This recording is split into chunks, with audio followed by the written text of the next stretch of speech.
Mylène Farmer, à l'honneur ce soir dans un documentaire diffusé sur Énergie 12, a un jour été traumatisée par un fan complètement fou qui a commis un meurtre parce qu'il n'avait pas pu la rencontrer.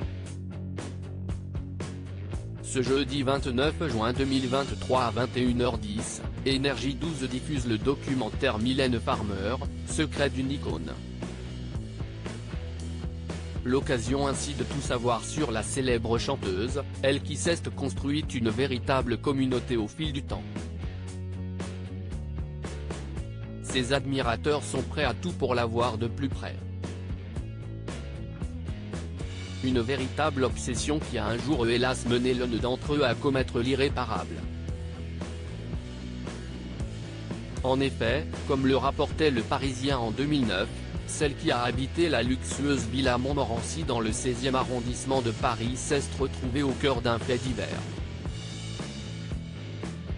Furieux de ne pas avoir pu rencontrer son idole, l'un de ses fans avait décidé de se venger en tuant à l'aide d'un fusil à pompe un standardiste dans les locaux du label Polydor, avec lequel la célèbre interprète de Désenchanté travaillait avant de rejoindre Sony Music. Cela a traumatisé tout le monde, à commencer par Mylène, avait notamment confié au quotidien un ancien employé de l'entreprise. Heureusement, il s'agit d'un cas isolé. La plupart des admirateurs de la chanteuse demeurent bienveillants à son égard. En mars 2022, Mylène Farmer se confiait justement sur son rapport à la notoriété dans les colonnes de gala. Elle avait accepté un entretien ainsi qu'un shooting de 9 photos avec le magazine.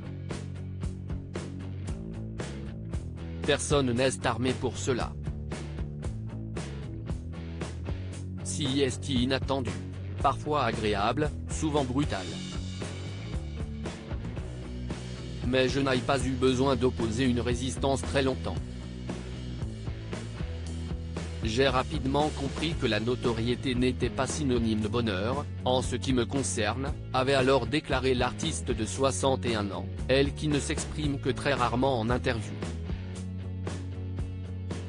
À noter qu'en ce qui concerne son actualité musicale, elle a vendu plus de 230 000 places de concert pour sa tournée Nevermore 2023, qui s'est lancée il y a quelques jours seulement à Lille. Elle a depuis performé à Nantes, à 2 reprises, à Genève, ainsi qu'à Lyon 2 fois également.